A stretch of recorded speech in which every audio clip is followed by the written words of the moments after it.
Hey guys, tonight we wake up in a brothel with straw in our hair and trouble on our tab. Time to get to work in medieval Sin City. The candlelight flickers across the cracked plaster walls, casting wobbly halos over your bed, if you can call it that. It's a straw mattress soaked in mystery fluids, propped on a wooden frame that's held together by prayer and dried sweat. You blink, stretch, and immediately regret it. Your back screaming, your knees are bruised, and somewhere in your hair is the unmistakable crunch of stale breadcrumbs. Welcome to the most profitable house in the street of bad decisions. Outside, the sun's just beginning to rise, but the air inside is already thick with lavender oil, old perfume, and the faintest whiff of boiled onions. The scent of commerce, really. You hear the scuffle of feet down the hallway. Someone else is already up, probably Beatrix, always the early bird, always claiming the best shift. You'll be lucky to get a midday monk or a drunk baker. So, before you get comfortable, take a moment to like the video and subscribe, but only if you genuinely enjoy what I do here. Let me know where you're watching from and what time it is.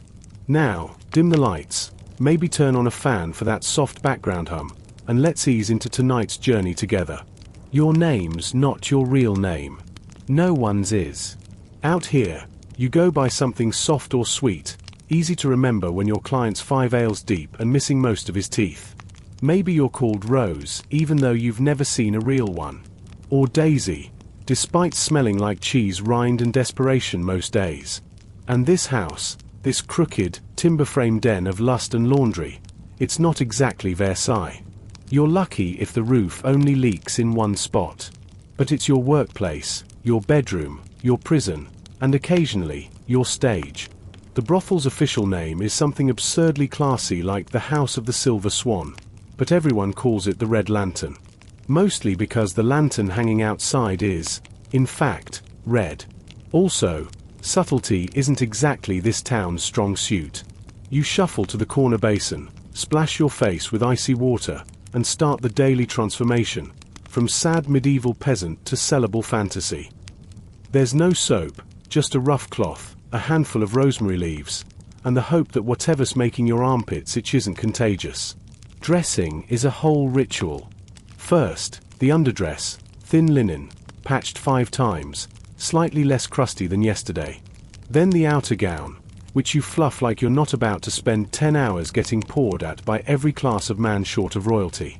The neckline's low, the skirt slitted just enough to tease, and the sleeves are long, because men love a woman who looks like she might cast a spell on the mid-kiss.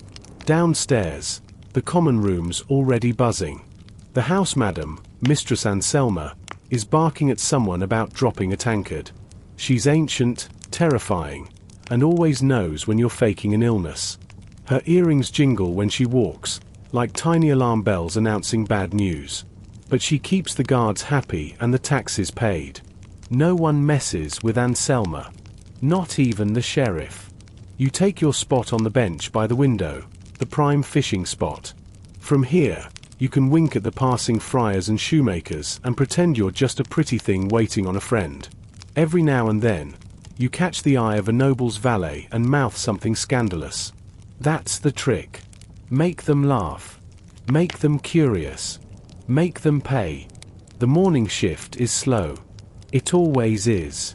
Most clients are still nursing hangovers or pretending they didn't spend last night in your lap. Around noon, the regulars start trickling in. There's old Lambert, who likes to talk about the weather and never takes his boots off. There's the merchant's son, who insists he's a poet and cries during the act. And then there's Sir Edric, well, not really a knight, but he owns a sword and that's close enough. The work isn't always awful. Sometimes it's absurd. One client once paid you double to pretend to be a duchess and throw wine in his face. Another begged to be insulted in Latin, which you don't speak.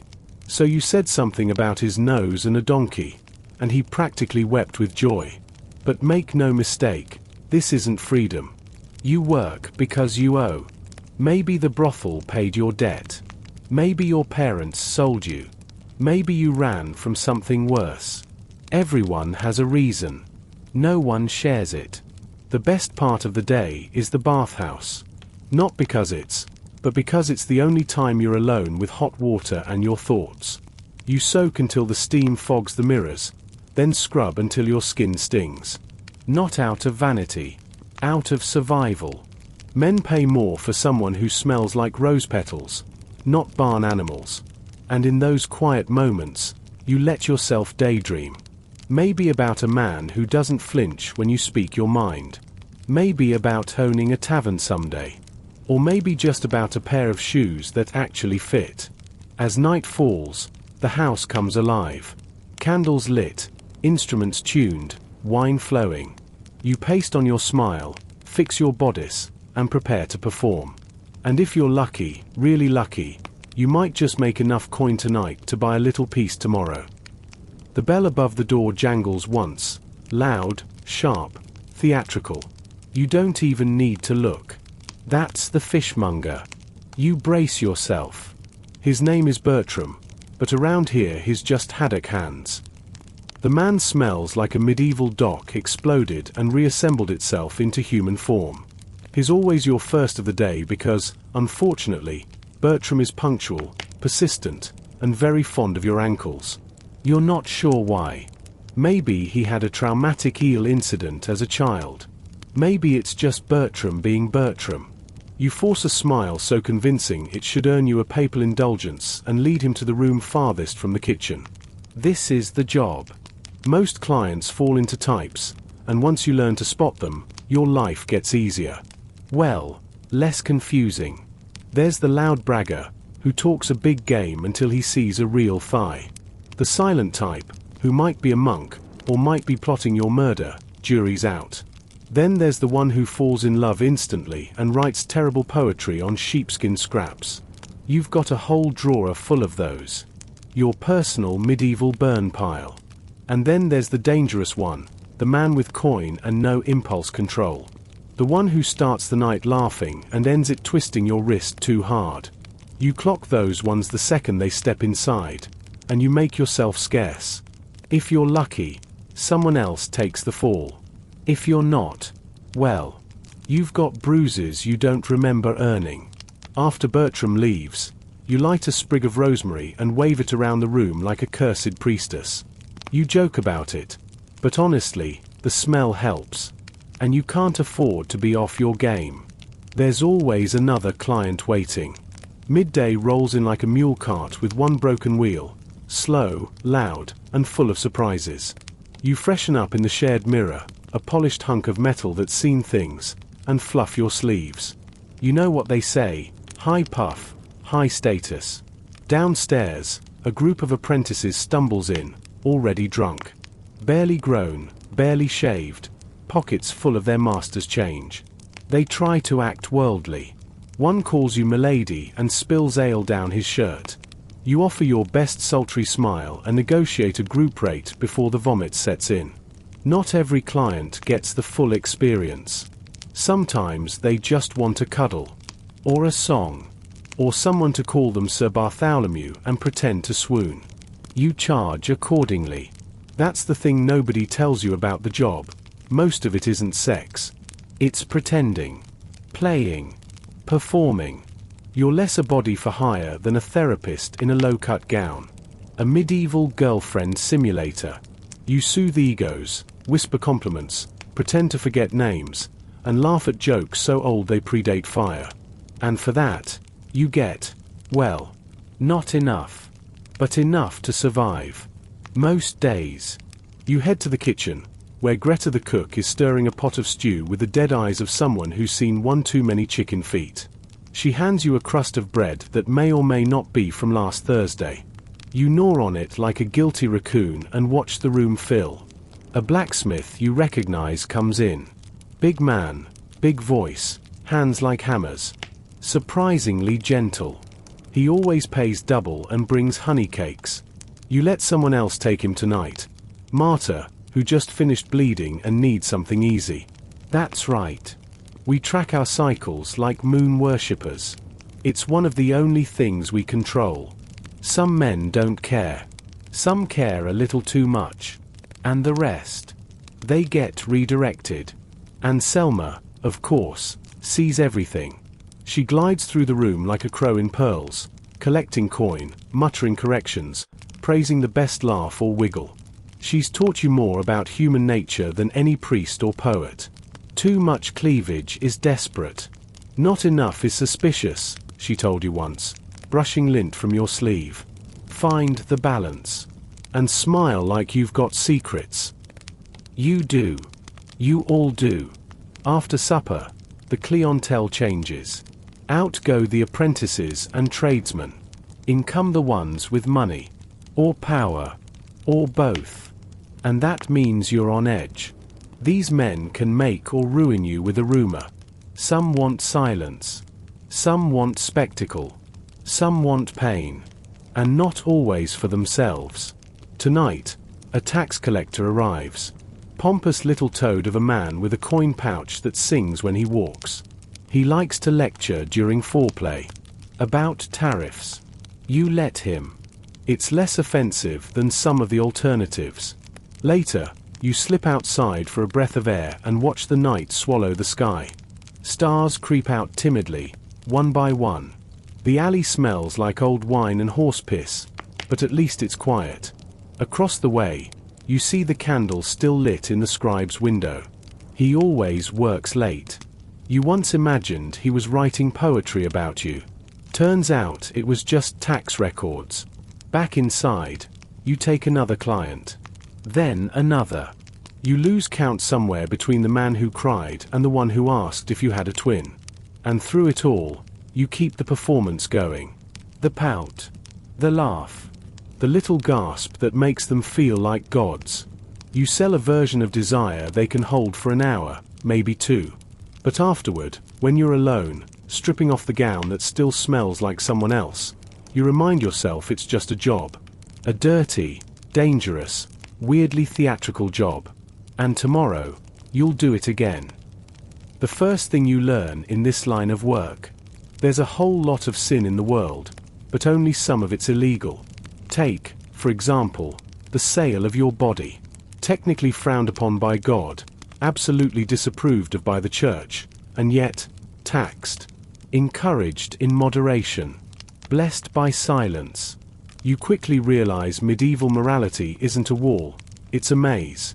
And you're the rat learning which corners bite back. Today, the bishop's cousin drops by, not for your services, God forbid, but to check the books. Routine inspection, he says, stuffing a candied fig into his mouth and wiping the syrup on your best curtain. You offer him a curtsy so deep it nearly dislocates your spine. He nods like he's done you a favor and moves on to complain about the smell of incense at St. Mildred's. The hypocrisy isn't even subtle. Technically, prostitution in this town is regulated. By regulated, we mean tolerated, provided the city gets its cut and you don't start doing things like advertising outside the designated brothel quarter. You've seen girls get fined for standing 10 feet outside the legal boundary. One even got whipped for aggressive smiling. Whatever that means. Meanwhile, men can solicit in the street, in the tavern, at church if they're quiet about it, and no one bats an eye. Because of course they don't. There's a loophole for everything. Want to absolve your sins? Confess. Want to keep doing them? Donate. It's astonishing how many holy men frequent the Red Lantern, all while telling you between grunts that technically, you're a danger to your own soul. One even gave you a pamphlet once. About purity. You used it to light the fire. Of course, you play the game too. When the town reeve comes by asking about taxes, you cry poor. When the guards ask about a disappeared client, you bat your eyes and say you were praying at the convent. You're not above sin. You just sin with strategy. But it's not just church and state breathing down your corseted neck. There are guild rules too. The Carpenters' Guild? Untouchable. Their wives will have you drowned if you even blink at a joiner. But the tanners? Fair game. No one wants them home smelling like boiled hide anyway. Every so often, the town declares a clean day. All brothels must close. You're expected to repent, fast, and sit in the square while a preacher reminds you that lust is a fire that consumes the soul. Which is rich, considering half the audience is your Tuesday clientele. You mouth the prayers. You weep on cue. And then you go home and count your coin. Even within the brothel, there are rules, unspoken but brutal. Don't take clients from each other without permission. Don't mock someone's fake moan unless you're funnier. Don't snitch. Ever. That's a death sentence, socially and otherwise. And don't, ever, sleep with the constable for free. That man will brag about it until doomsday. You remember the first time you saw the punishment cart roll down the street. 2 girls from a rival house, stripped to the waist, tarred and feathered, faces hidden in shame. Their crime? Stealing clients, supposedly. Or maybe it was seducing the wrong bishop. Either way, it was a message. Keep your head down. Keep your clients happy. And never, ever think you're invincible. Because even in a world this dirty, someone's always watching. Tonight, things go sideways. A knight, real title, real chainmail, real everything, decides he doesn't like the wine, the music, or the fact that you aren't smiling enough. He throws his goblet. It shatters against the wall. You flinch. Instinctively. The room goes silent. No one breathes. And Selma appears out of nowhere, like a vulture in silk. She doesn't yell. She doesn't plead. She just places a gentle hand on the knight's arm and reminds him, softly, that his family's estate is currently in debt to the city, and the sheriff would love a reason to expedite collection. The knight laughs, too loud, too long, and stumbles out, muttering something about how ladies used to have manners. You mop up the wine in silence. Later, Marta slips you the rest of her honey cake. Smile next time, she says, not unkindly. Even if it kills you. Because here's the thing, for all the law's pretenses, your protection isn't written in parchment. It's written in leverage. You survive because Anselma knows secrets. You survive because your smile masks calculation. You survive because no one, not even the bishop's cousin, wants the Red Lanterns girls whispering in public. The church may condemn your work. The city may tax it. The guilds may guard it. But when the curtains close, and the coin hits the table, you are part of the system. Not respected. Not loved. But essential.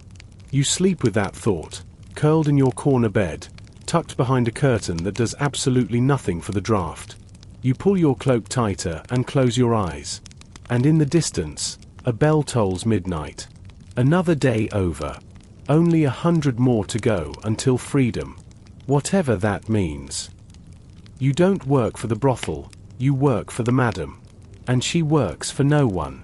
And Selma isn't just a name, she's a force of nature in a velvet overdress. You've seen men twice her size step back when she enters a room. Her presence is equal parts mother hen and iron gauntlet. She might patch your skirt 1 minute and reassign your most profitable client the next. Always with the same deadpan smile. You've tried to guess her age, but she's somewhere between survived a plague and once made eye contact with Charlemagne.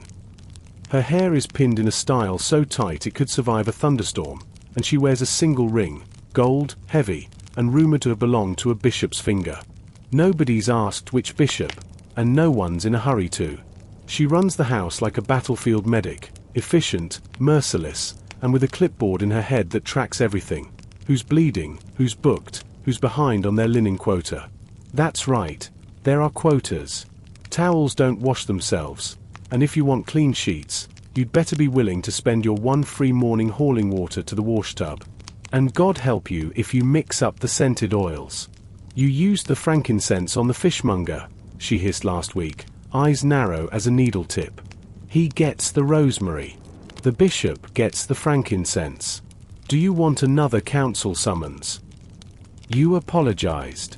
You didn't mean it. And Selma isn't cruel, exactly, just indifferent to your personal feelings. She's had girls cry, scream, curse, and beg in her doorway. Never once has she blinked. You suspect the only emotion she genuinely feels is smug satisfaction when a city official comes crawling back after getting turned away for unpaid tabs. And yet, She keeps you alive. It's Anselma who pays the guards a little extra to patrol the alley after dark. Anselma who slips a note to the surgeon when someone starts coughing blood. Anselma who takes in girls fleeing worse fates, wives of drunkards, victims of raids, teenagers whose parents didn't ask too many questions when the money started flowing. But don't mistake that for charity. Everything has a price. If you owe her, you owe her. She writes it down in a little black book that's locked in her desk, next to the hidden bottle of elderberry wine and, you suspect, a dagger. She doesn't use the book to punish. Not directly. She uses it to negotiate. You want a softer shift? That'll cost you 2 nights with the scribe. Need time off for your bleeding? Swap with Marta and owe Anselma a favor. Nothing is free. Nothing is forgotten. Some girls fantasize about poisoning her. They whisper it late at night, giggling into their sheets like school children. But no one would dare. You'd be out on the street by morning, and there are worse places than this. You've seen them. Still, it's hard not to resent her sometimes. When she lectures you about posture in front of a noble, or when she undercuts your price mid-negotiation for the good of the house. She's a tyrant with good intentions, or maybe a savior with terrible taste in velvet. Either way, she knows everything. Like last week, when Jocelyn thought she was being clever, sneaking a client in through the back alley for some private coin. Big mistake. Anselma didn't yell. She just reassigned Jocelyn to the laundry shifts, for a month.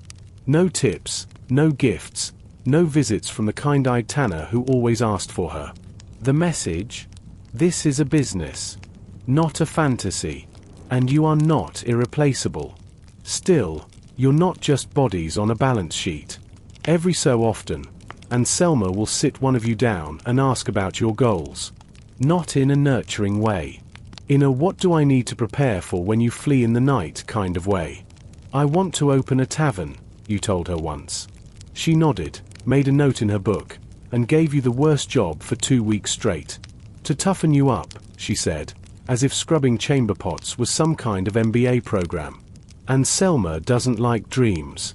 She respects plans. So you stopped talking about your tavern. Started talking about saving for new boots. A safer goal. More believable. Easier to hide. She offered to teach you how to read once. You declined. Still not sure if that was a test.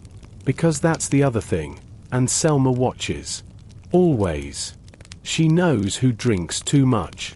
Who flirts with the guards. Who cries after clients leave. She's seen hundreds of girls pass through this house, and you can't help but wonder how many she's buried. Still, she gives you a coin bonus when you charm a miser into tipping. She lets you skip cleanup when she sees your limp worsening. And once, only once, she covered for you when you shoved a client down the stairs. He claimed he tripped. She didn't correct him. You don't love her, but you trust her more than any priest. At the end of the day, when the candles are out and the money's counted, Anselma retreats to her quarters upstairs. No one knows what's in there. No one dares knock. But some nights, when the fire's low and the hall is quiet, you hear her humming. A tune you don't recognize. Something old. And for just a moment, you wonder who she was, before the books, the bruises, and the brothel. But then the bell rings, and it's back to work. Anselma doesn't tolerate late arrivals. The truth is, no one survives this life alone. Not for long. And certainly not without losing a few teeth or a limb. Which is why the other women, the ones who share your rooms, your food, your wine-soaked pillow fights, and your flea infestations, matter more than anything. Even when they drive you insane. You call it the sisterhood of the night shift. It's not exactly a club. There are no matching cloaks, no handshakes, and the membership is, let's say, involuntary. But it's real. It's messy. And some days, it's the only reason you keep going. There's Marta, who claims she used to be a nobleman's mistress, though judging by her table manners, that nobleman may have been a pig farmer with delusions. She's loud, bawdy, and once threw a shoe at a priest who pinched her. She's also fiercely loyal. If someone messes with you, Marta will mess with their drink, or their soup, or their horse. She's not picky. Then there's Ghislaine, who speaks 5 languages but pretends she doesn't understand when clients get too handsy. Her accent is impossible to place, her skin covered in faded tattoos no one can read, and her laugh sounds like it knows secrets you'll never live long enough to hear. Beatrix, of course, is the early riser. Polished, practical, always one step ahead. She trims her nails with a dagger and keeps her earnings under a floorboard she thinks no one knows about. Everyone knows. No one touches it. You once asked her why she never smiles during appointments. "I'm not selling joy," she said. "I'm selling distraction." But it's not all camaraderie and stolen wine. Living this close, with this much trauma marinating in the walls, things get tense. You've seen friendships explode over a stolen shift, over a hair ribbon, over a man. Though to be fair, that man had remarkably good shoes. The worst fights happen in whispers, through locked doors, or passive-aggressive needlework.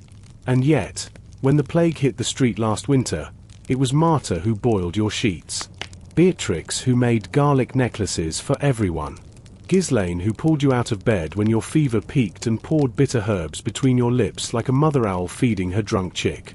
No one talks about that stuff. But you remember. You always remember. Because when a man pushes too far and your voice cracks, it's the other girls who hold your hand after. When your period hits during a noble's visit and you have to swap gowns in 30 seconds, it's them who save you. When the city decides to clean up the quarter, and you all pretend to be laundresses for a week, it's the sisterhood who teaches you how to tie the headscarf properly.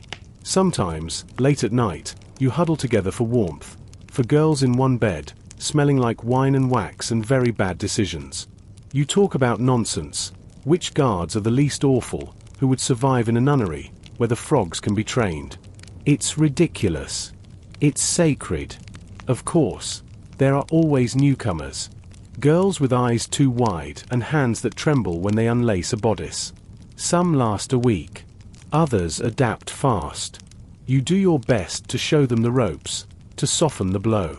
But sometimes it's too much. And sometimes, they don't come back down the stairs. You don't ask where they went. You just light a candle and move their things to the storage room. The older girls, the ones who've been here 5 years or more, are like ghosts. They glide through the halls, faces blank, eyes distant. You don't know if they've made peace with the work or just emptied themselves of feeling. You avoid their gaze. They remind you of what's coming. Still, it's not all doom and gloom. There are good days. Days when a client pays triple because you remind him of his dead wife. Somehow, that's a compliment. Days when someone smuggles in honey wine. Days when you all gather around the fire to roast chestnuts and trade terrible stories. Marta once claimed she bedded a traveling knight who made her recite lines from a saint's sermon mid-act. Beatrix swears she serviced a prince disguised as a merchant. You suspect both are lying, but it doesn't matter. The stories are half the joy. And let's not forget the communal closet. A horrifying, beautiful mess of corsets, gowns, veils, and petticoats, all donated, stolen, or repaired beyond recognition. It's a fashion disaster zone, and your only lifeline when your usual dress rips in half after an overly ambitious spin. But more than anything, it's the tiny moments, the split-second glances across the room when something funny happens. The subtle hand squeeze when a client gets creepy. The way Ghislaine always saves you the last bite of stew, even if she pretends she hates you. That's the real sisterhood. Not friendship. Not affection. Just knowing that you're not alone. Because in a job where everyone's pretending to be someone else, where nothing you give is really yours, and where the line between survival and ruin is thinner than a hairpin, these girls are the only thing that's real. The good news. There is medical care. The bad news? It's medieval medical care. You don't get a physician. You get a barber surgeon with questionable hygiene and a belt full of knives that look like they were forged during a thunderstorm by an apprentice with a vendetta. His name is Luke. He's the only man in town who can lance a boil and flirt at the same time. Neither skill is comforting. Luke comes when summoned, which is never fast and never pleasant. He smells like burnt herbs and goat, has hands like frozen meat, and considers let's drain it and see a legitimate treatment plan for nearly everything. Tonight, you need him. It started this morning, itchy throat, slight fever, glands the size of walnuts. You tried to power through, but by midday, your knees were shaking and your skin was clammy enough to butter toast with. And Selma notices, of course. She always does. She taps her knuckle on the table once, her code for go upstairs and don't infect the good customers. It's the closest thing you'll get to a sick day. And that means Luke is coming. You lie on your cot, sweating through your shift dress, trying to ignore the thudding in your head. Downstairs, the house is alive with music and laughter. Up here, it feels like purgatory, if purgatory came with scratchy blankets and suspicious stains. Luke arrives at dusk, humming a tune that might be a lullaby or a death march. He sets down his bag with a dramatic sigh, like your immune system has inconvenienced him personally. Open, he says, gesturing vaguely toward your mouth. You comply. He pokes your tongue with a stick that definitely hasn't been cleaned since last harvest, then peers into your eyes like he's reading the book of Revelation in there. HM, he mutters. You'll live. He doesn't sound thrilled about it. His treatment? A steaming compress made of mustard, garlic, and something that smells like wet dog. He slaps it onto your chest and wraps it tight with a cloth so scratchy it might as well be a punishment. For the humors, he says. You don't ask which ones. Then comes the leech. Always the leech. You try to protest. He waggles his eyebrows and says, prevention is the best cure. Before you can flee, he's got the thing suctioned to your forearm like a very determined raisin with teeth. While you're bleeding into a bowl, Luke regales you with his theories. According to him, every ailment comes from either demons, bad air, or eating too many pears. You nod along, mostly to keep him from applying another leech just in case. Eventually, he leaves you with a sachet of herbs, a strip of bark, and very stern instructions to avoid strong emotions for at least 3 days. No strong emotions. In this house. Sure. You'll get right on that. The real healing comes not from Luke's swamp-scented bag of horrors, but from your fellow girls. Marta brings you broth. Ghislaine fluffs your pillow and mutters something in a foreign tongue that might be a curse or a blessing. Either way, it helps. You sleep for a full day and wake up only marginally less dead. Illness isn't rare here. Half the job is sharing fluids, and there's only so much rosemary and salt can do. You've seen girls come down with things that don't even have names. Some recover. Some disappear. You don't ask. Then there's the skin stuff. Rashes. Boils. Lice. Actually, more like Lice 2, the sequel. Everyone has something. If you're lucky, it's just fleas.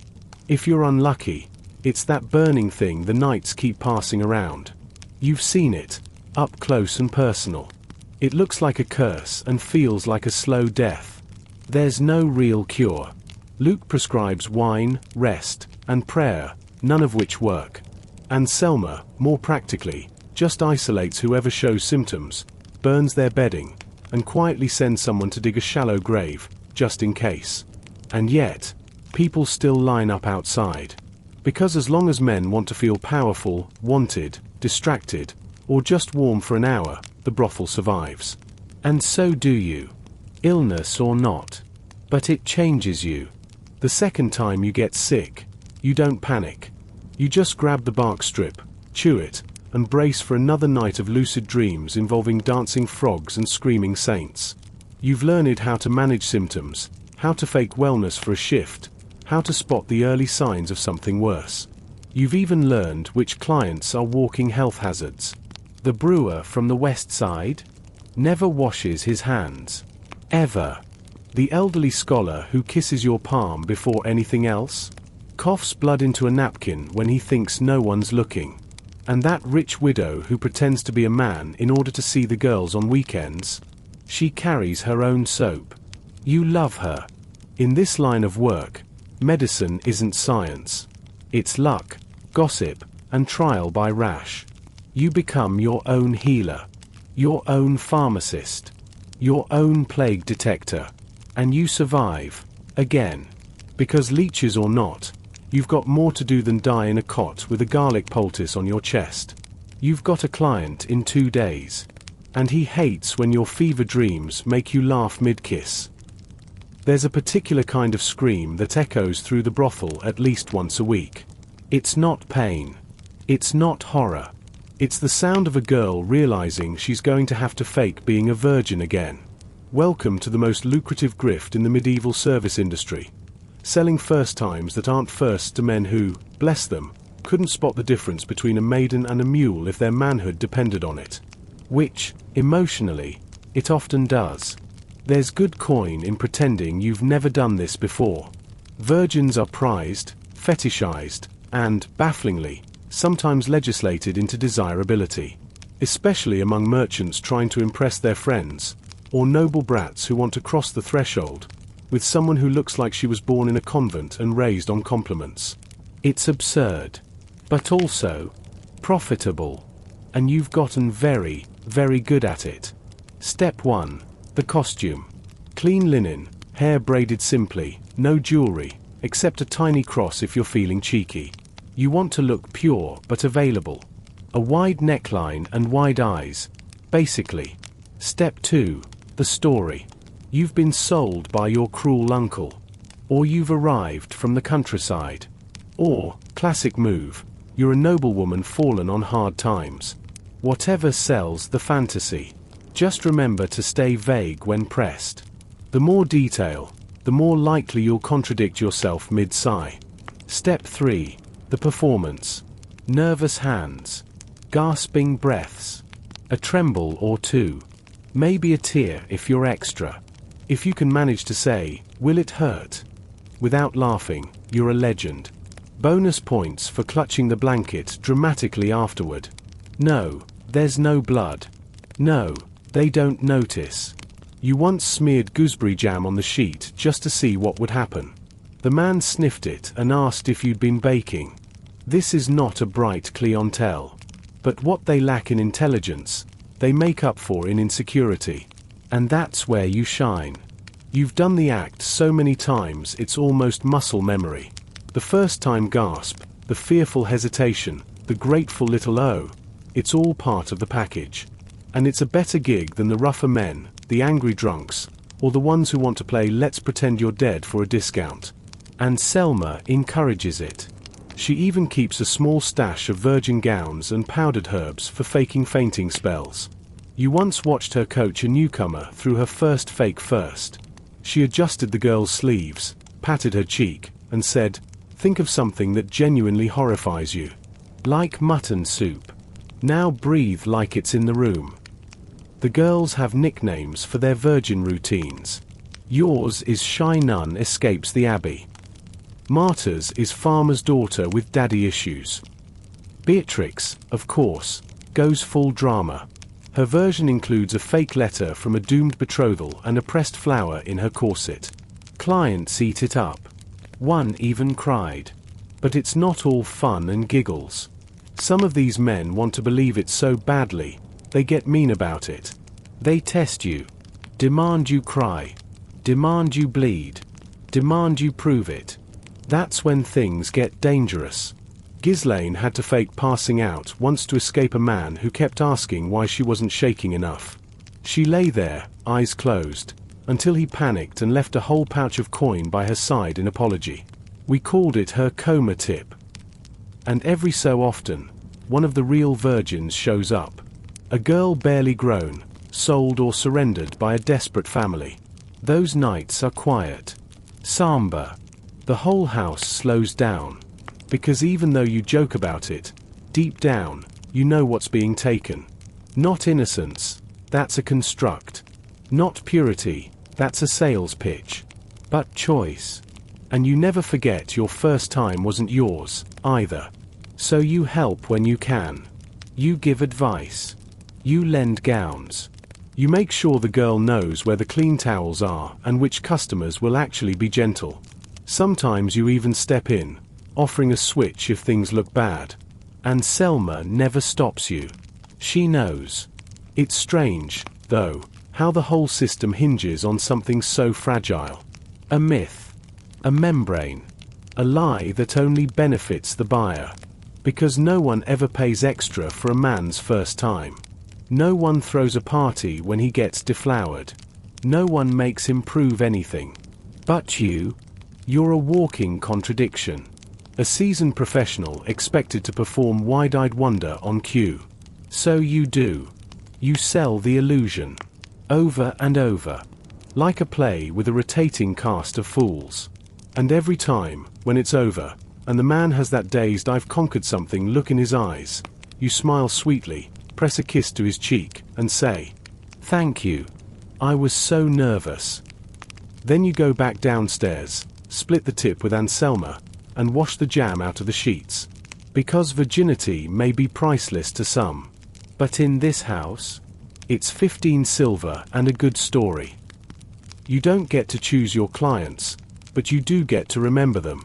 And you remember everything. The good ones. The weird ones. The ones who left bruises. The ones who left flowers. And the ones you still don't have a name for, just an impression, like a wine stain on memory. It's not about judgment. It's about survival. Because once you've been in this job long enough, faces blur, voices slur, and all you've got is instinct. That little prickle in your spine when someone walks in with the wrong kind of smile. You develop a ranking system. It's informal, mostly in your head, but every girl has one. The quiet favorite, a merchant who tips well, doesn't ask questions, and smells like cinnamon bark. Always undresses neatly. Always apologizes afterward. Never tries to stay the night. A dream client, really. You once considered falling in love with him, then remembered he thinks women's brains are smaller than birds. The dangerous gentleman, a knight with too many scars and too little patience. Never violent, but the air around him crackles like he's one insult away from snapping your jaw. He likes to be called sir. He likes to call you it. You pray he forgets your name every time he walks in. The unexpected angel. A man with rough hands and a soft voice. Fisherman's son. Maybe. Big heart. Terrible haircut. Paid for time just to hear you talk about stars. Gave you a wooden ring he carved himself. Said he'd come back. Didn't. The crier. Exactly what it says on the tin. Comes in fine. Leaves in tears. Every time. You have no idea why. Once offered him soup. He sobbed harder. The king, not a real king, he's a butcher, but he insists you address him as my liege during. Brings his own crown. Once brought a cape. Paid double. No complaints. The silent stranger. Never speaks. Just gestures. Stares. Always wears gloves. You're not sure if he's dangerous or just very shy. Or maybe he's a ghost. If he is, he tips very well. The scholar, thin, twitchy, recites Latin mid-act. Tries to explain the four humors to you while unlacing your dress. You once asked him if fire was an aphrodisiac and he actually paused to consider it. And then, there's him. You don't say his name, not even to yourself. Maybe because it doesn't matter. Maybe because it matters too much. He came in on a Tuesday. That you remember. Wore green, an expensive color. Looked like trouble and walked like it. You were busy, but Anselma pointed. Said he'd asked for you.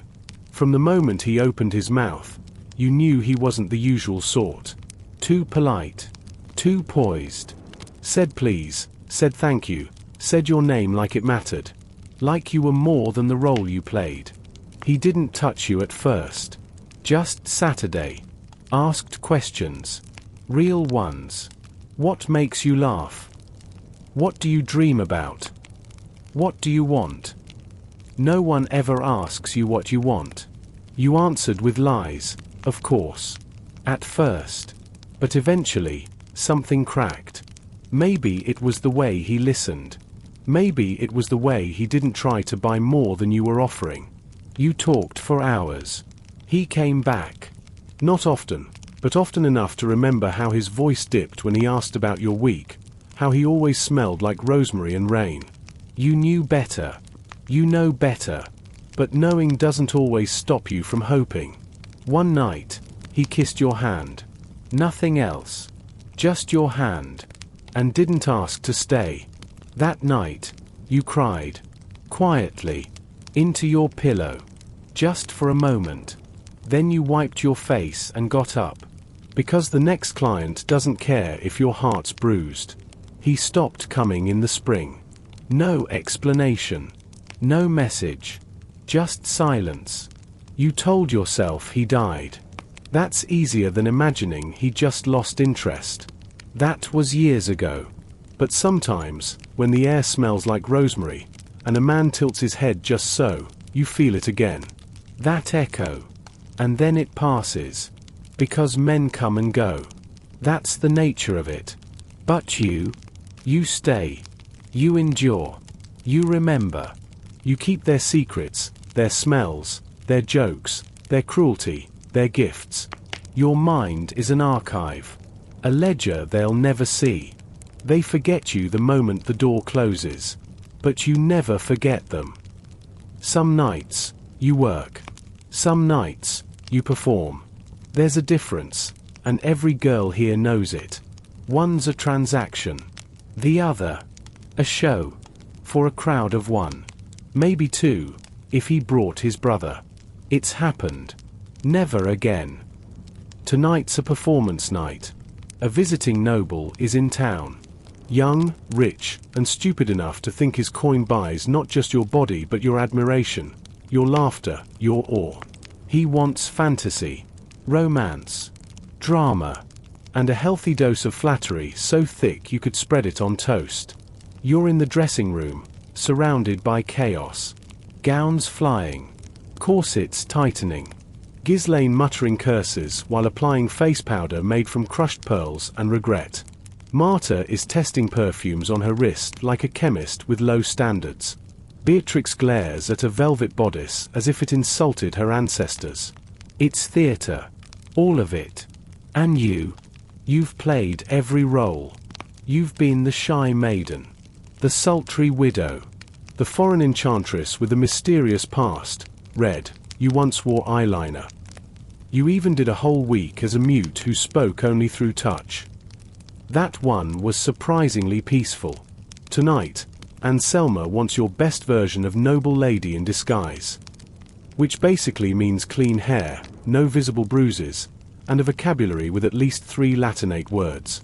The noble arrives just after sundown. Smells like cloves, looks like an undercooked pastry, and has the ego of a minor warlord. He claps his hands when he enters the parlor. Claps. Like he's summoning a dance troupe. You resist the urge to curtsy sarcastically. You greet him with the wide eyes and soft voice he wants. My lord, you say, bowing just enough to suggest both innocence and potential. His eyes light up like a tavern sign. He likes poems, apparently. Recites one about a swan of desire and rhymes bosom with blossom. You nod solemnly. You deserve a knighthood for not laughing. He requests music. You play the lute. Badly. He calls it charming. Then he asks if you can do a traditional dance from the Southern Isles. You've never even seen the Southern Isles. You improvise something involving arm swirls and strategic hip tilts. He claps again. God help you. Eventually, he remembers what he came for. The romance part.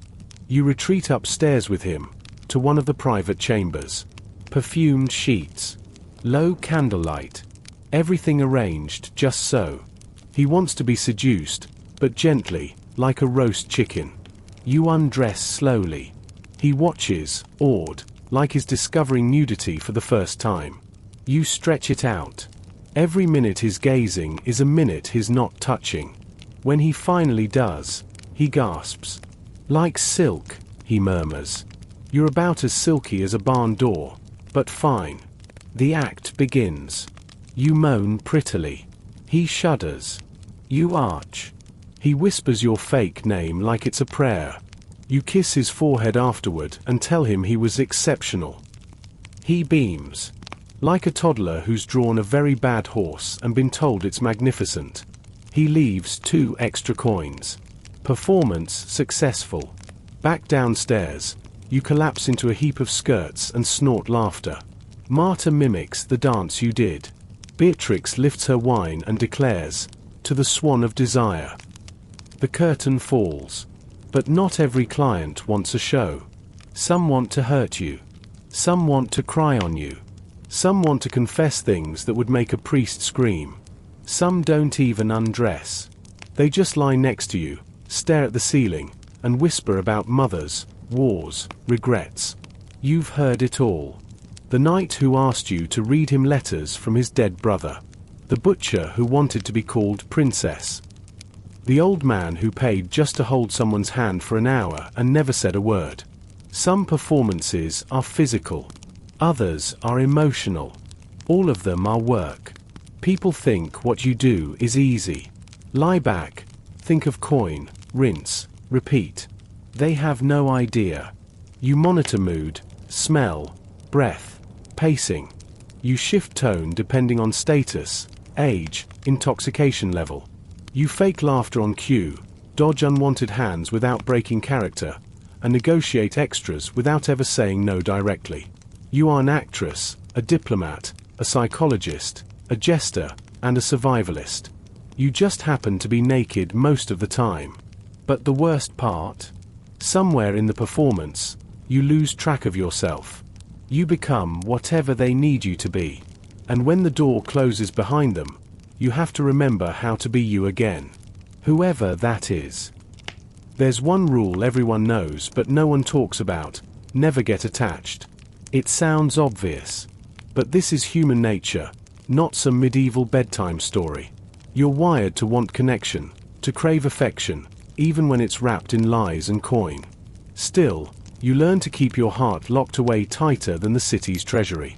Because attachments don't just break your spirit, they put you in danger. The noble who visits twice a month and sends flowers? His trouble.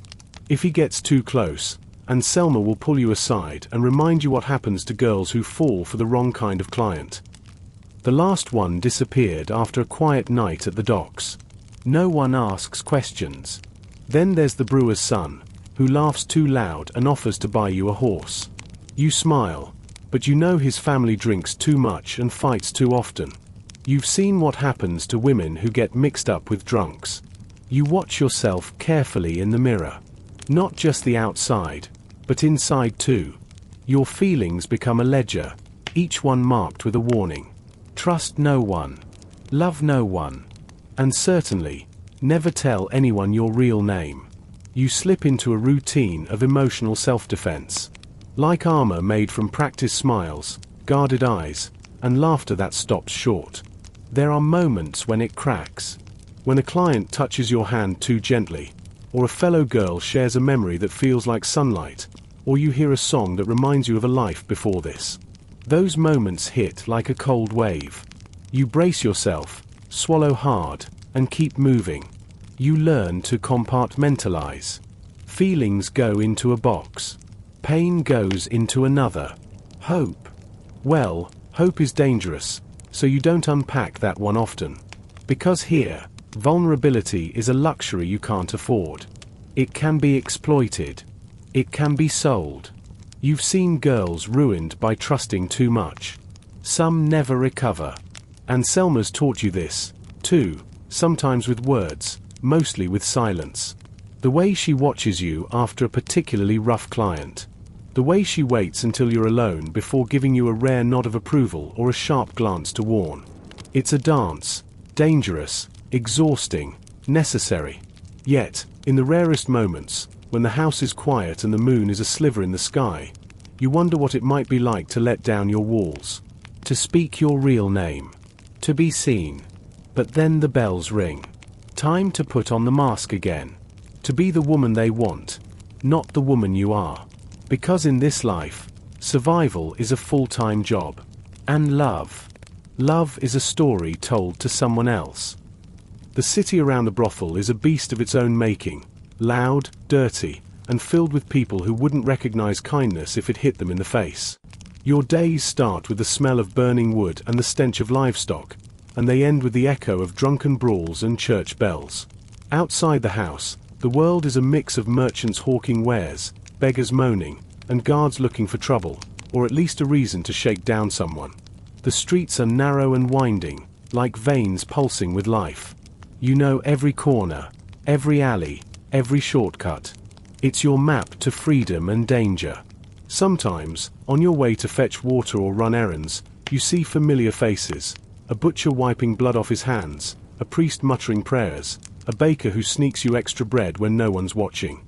Some smile. Some avoid your gaze like you're carrying a plague. The city doesn't love you. It barely tolerates you. But it feeds you. You've learned the value of knowing people here. The cobbler who can fix your shoes for half the price. The apothecary who sneaks you herbs on credit. The tavern owner who keeps an eye out for trouble. They aren't friends. Not really. But they're allies. Because alliances are survival tools in this place. There are dangers beyond the brothel's walls. Rival houses vying for clients. City officials wanting to clean up the district. Drunken soldiers looking for a fight. And the ever-present threat of raids, by angry mobs, tax collectors, or worse. You've seen the aftermath. Girls dragged away in chains. Shutters nailed shut for weeks. Windows smashed. And always, the whispers. You shouldn't be here. Clean up your act. Your kind will never be welcome. But the house stands firm. Because this city is a jungle, and the brothel is a fortress. A place where, for a moment, the outside world fades. Where you can pretend you're more than a number. Where survival means knowing when to duck, when to smile, and when to run. And most of all, knowing who has your back. Because the city may not love you, but it knows you're here to stay. There's one thing about the brothel that outsiders rarely see: the secrets. Not just the ones hidden behind locked doors or whispered in shadowed corners, but the deep, tangled secrets that make the whole place pulse with life. Secrets about the city's most powerful men, whispered by tongues coated in wine and desperation. Secrets about alliances forged in darkness. Secrets about debts owed and favors promised. Every client leaves a trace, a name, a desire, a weakness, that Anselma files away like a hunter's trophies. These secrets are currency, more valuable than coin. You learn to listen, to read between the silences, to catch the flicker in a man's eye when he talks about his wife, to notice the way a merchant avoids a certain street corner, to understand why a soldier's hand shakes when he orders wine. You're part confidant, part spy, part priestess in a temple of human folly.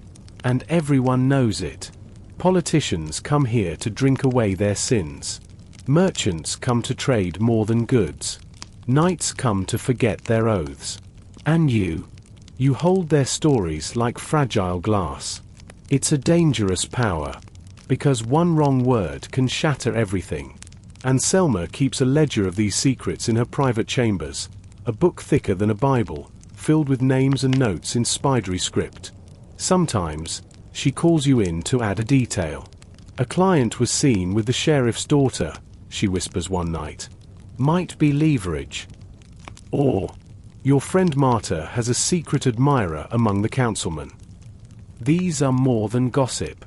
They are survival. They give the brothel protection.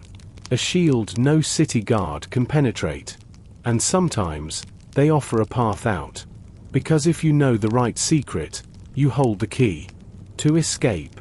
To power. To a different life. You wonder if one day, you'll have a secret worth sharing.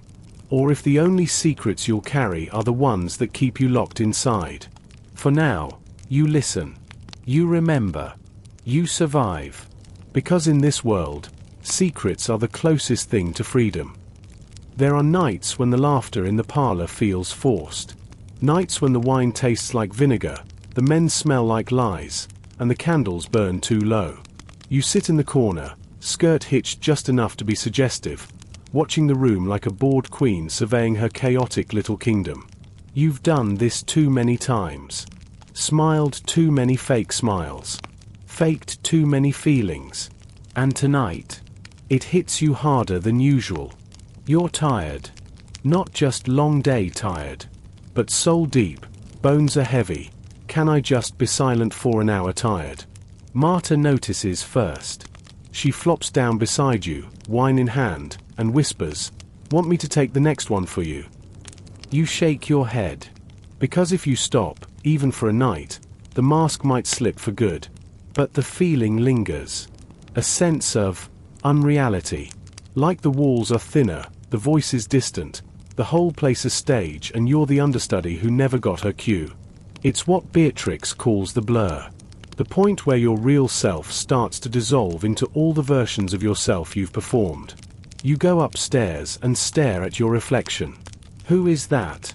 The woman with coal-lined eyes and a mouth trained to say yes before she thinks. You touch your cheek. It's real. But it doesn't feel like yours. The truth is, the longer you're here, the more slippery identity becomes. You start referring to yourself in the third person. Oh, she doesn't like wine. She never cries. She's very good at what she does. The mask becomes the face. The face becomes the story. And the story becomes the only version of you that people want to hear. You're a shapeshifter now. And not by choice. But sometimes, just sometimes, you find moments of clarity. When Ghislaine sings under her breath in her native tongue while brushing your hair. When Marta makes you laugh so hard you snort wine. When you hold a hand, not for money, but because someone else is hurting worse than you. Those moments remind you, you're still in there. Somewhere beneath the powder and perfume. Beneath the lies and the roles and the survival strategies. You're still you. But that self is fragile. Soft. And softness is dangerous in this world. So you bury it again. Tuck it into your bodice like a pressed flower. And get ready for the next act. Because the performance doesn't stop just because you want to remember who you are. It only stops when you forget. No one tells you how time works in a place like this. It doesn't pass, it loops. The same songs, the same footsteps on the stairs, the same forced laughter echoing off wood-paneled walls. Clients blur into each other. You start to measure time not in days, but in bruises healed and gowns worn out. You've seen 4 harvests come and go through the crooked window in the dressing room. Watched snow turn to mud and back again. Your reflection ages slower than your soul. And yet, here you are. Still standing. Still surviving. You've lost girls along the way. Some ran. Some got sick. Some simply vanished. You don't ask. You light a candle. You shift your cot a little further from the wall. You move on. New ones come, wide-eyed and sharp-boned, full of questions and hope. You help them where you can, with gentle corrections and subtle nudges. This man likes soft laughter. Don't drink the wine unless you watched it poured. Never let a nobleman tie knots. Ever. You've become the kind of woman you used to fear. Sharp, practical, unreadable. Not because you want to be, but because it's the only way to keep your head above water. Kindness still lives in you. It just stays behind closed doors now. One day, and Selma sits beside you. Quiet. Rare. You've lasted longer than most, she says, not looking at you. You wait. There's more coming. There's a madam's house in Bruges. A quieter place. Clean sheets. Higher rates. They need someone like you. You blink. Bruges. Another world. Not freedom. but a shift. A rung up the ladder. From survival to management. From performer to guide. A little less acting. A little more power. You don't say yes. You don't say no. You just nod. Later that night, you lie awake in the dormitory, listening to the rise and fall of breathing around you. Familiar rhythms. Familiar smells. You wonder if you're ready to leave them. Marta, who once slapped a knight across the face with a smoked eel. Ghislaine, who can quote Ovid while applying rouge. Beatrix, who still hasn't smiled in 3 years but once hummed you to sleep during a fever. They're not just co-workers. They're the only people who've seen you at your worst and stayed. You drift to sleep thinking of Bruges. And you dream, not of velvet gowns or quiet parlors, but of a table set for 5. Of girls laughing. Of stories shared without fear. Of a life built from the broken pieces of this one. When you wake, nothing's changed. But something inside you has shifted. Not hope. Not yet. But maybe the room for it. The letter arrives at dawn. Delivered by a boy too thin for the job, clutching a parchment sealed with wax the color of dried blood. And Selma opens it with her usual disdain, then pauses. Her eyes flick over the lines, her brow lifts, and she does something truly rare. She hands it to you. No explanation. Just, it's yours. You don't recognize the handwriting, but the words are clear. The madam in Bruges has agreed. A room is ready. A stipend awaits. A coach will arrive in 3 days. 3 days. That's all the time you have left to untangle the knots of a life woven through splinters and candle smoke. You say nothing at first. Fold the letter neatly and slip it into your shift. Then you go about your day like usual. Because even the prospect of leaving can't excuse skipping work. Not here. Clients still come. Wine still pours. Beatrix still critiques your hair. But your mind buzzes like a wasp under glass. You think of what to take. What to leave. There isn't much. A ribbon. A wooden comb. A tin of salve that still smells faintly of lavender. Your body has never been yours to pack. But your memories? Those you carry, whether you want to or not. That night, after the last man leaves and the hall is dark, you gather the girls. No speeches. Just wine and silence and leaning against each other. Marta says, "You'll write, right?" You nod, knowing you won't. Not because you don't care, but because the letters would burn holes in you before they ever reached the page. Ghislaine gives you her ring. It's too big, a gaudy thing with chipped enamel, but it feels warm in your palm. "For luck," she says. "Beatrix?" She just smirks. Try not to end up in a richer version of hell. In the morning, the carriage creaks at the curb. You hug Anselma last. She smells like smoke and soap and power. She doesn't hug back. But she says, "Remember, even clean sheets get stained." It's her version of "I'll miss you." You climb into the carriage. The door shuts. The city rolls past like a memory you haven't had yet. And for the first time in years, you exhale. Not the forced kind. Not the sigh you practice between clients. A real breath. Like maybe, just maybe, you're allowed to have one. You don't know what waits in Bruges. But it might be quieter. Still full of performance. Sure. Still work. Still masks. But maybe less survival. More choice. And in this world, choice is as close to freedom as you're ever going to get. Word count. 1087. Wind down. 300 words. You've made it through the night, through flickering candlelight, rustling skirts, and the quiet strength it takes to keep going when the world forgets your name. Now, the house is silent. The perfume has faded. The wine cups are empty. And somewhere, a door creaks gently in the breeze, like even the building itself is finally ready to sleep. You did it. You stayed. You listened. And maybe, in some small way, you understood her. The woman behind the smile. The body turned weapon. The voice that never belonged to just one version of herself. She was real. She was many. And she was more than the world ever allowed her to be. Now, let that story settle into the softness of your pillow. Let the rhythm of her footsteps become the rhythm of your breath. Slow, steady, full of life. You don't have to remember every detail. Just the feeling. The weight of a name unspoken.